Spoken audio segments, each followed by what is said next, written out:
Good evening, everybody, and welcome to Key Arena in Seattle, Washington, where tonight the winningest team in the NBA, the Seattle Supersonics, now at 30-8, take on a tough, young, spirited Cleveland Cavalier basketball team.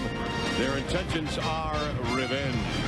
Along with Marcus Johnson, I'm Kevin Calabro. We'll talk about the Cavs here in just a second, but about the Supersonics. What a bounce-back game they had the other night against Miami after people thought maybe that record was an aberration, losing to New York and Chicago on the road. They bounced back and just annihilate the Heat. I mean, it's just funny how quickly people want to jump off the bandwagon. The Sonics lose a couple. It's all done. They're over with. They're going to lose to Miami. Just a great job by Seattle to refocus and get back on the good foot. Yeah, they've had so many emotionally power-packed games here recently, and this one falls into that category because of the presence of this man, Shawn Kemp. Well, the Rain Man is back. Maybe you want to call him the Snowman. I don't know. Whatever you call him, you better respect him because he's coming back tonight to prove a point. Vin Baker did a great job. 15 first quarter points in Cleveland. Sonics triple team Shawn Kemp, double teamed him, frustrated him into numerous turnovers. He didn't score his first free throw until late in the first quarter. Didn't score his first bucket until late in the second quarter. There it is right there.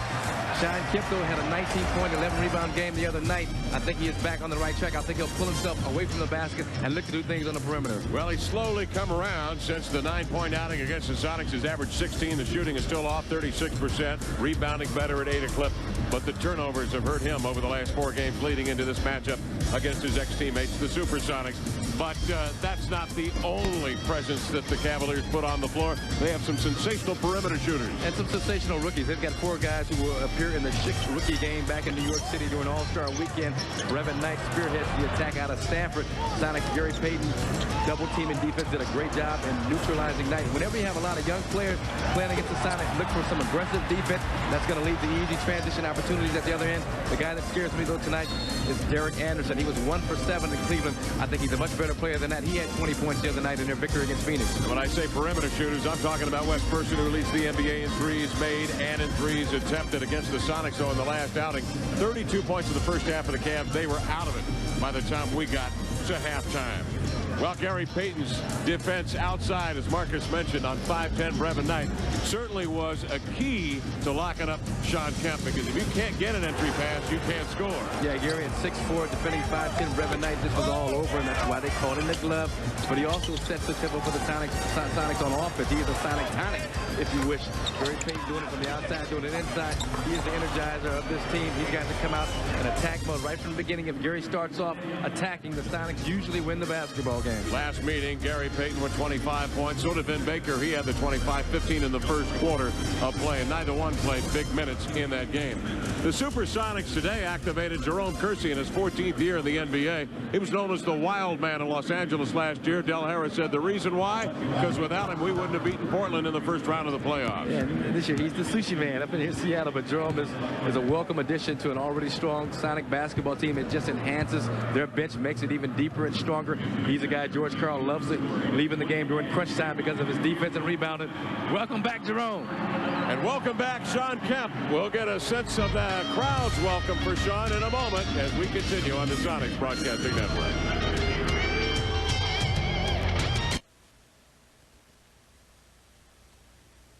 I expect it to be a little mixture of noises out there, maybe a couple cheers, a few boos, and maybe some listeners out there just kind of looking around, seeing what's going on.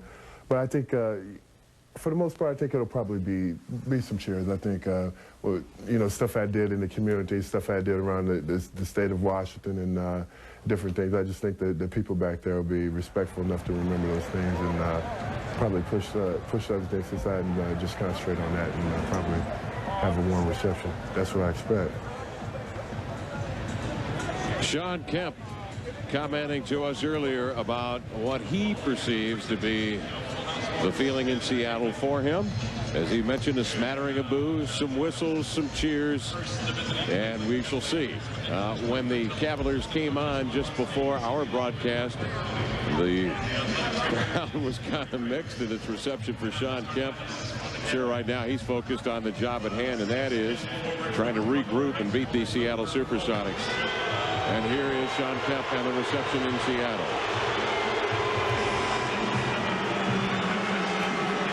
A lot of people on their feet applauding Shawn Kemp, I got to tell you. There's one of them. Got a couple of signs up there. Welcome home, Shawn. We love you. Thanks for the dunks, Shawn Kemp. And some other ones. Great trade, Sonics. It's a balance. It's a balance when you're 30-8. Things are rolling your way.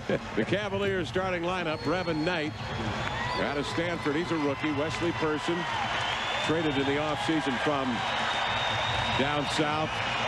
Zydrunas Ilgauskas has averaged 20 points, 15 rebounds over the last 3 games. Cedric Henderson, the rookie from Memphis, and Shawn Kemp from Concord High School in Elkhart, Indiana. It'll be Gary Payton and Hersey Hawkins at the guard, Jim McElvain in the middle, Detlef Schrempf and Vin Baker, the all-star forwards for the Supersonics. We'll come back with the tip in a moment on the Sonics Broadcasting Network.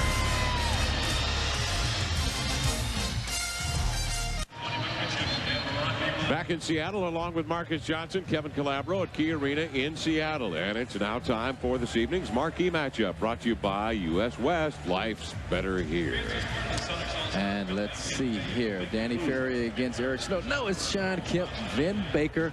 Now, I wouldn't be surprised if Cleveland double-teamed Vin Baker, much like the Sonics did to Shawn Kemp, just to keep Vin quiet. Vin erupted for 15 big-time first-quarter points, and Shawn Kemp, you look for him to just be emotionally just on the verge of being out of control. It's going to be tough for him to harness those emotions and to have a great game, but, you know, with the Rain Man, anything is possible.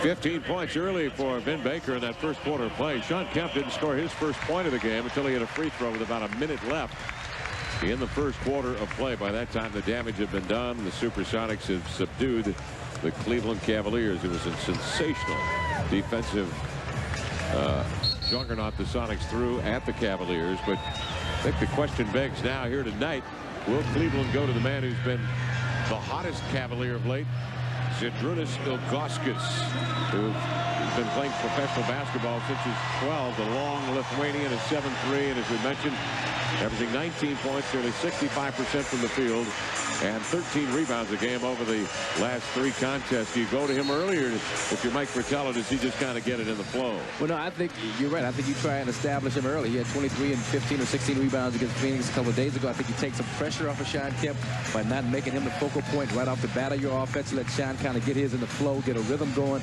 I really believe that you don't want to put all the attention, the magnifying glass, the spotlight right on Shawn Kemp early.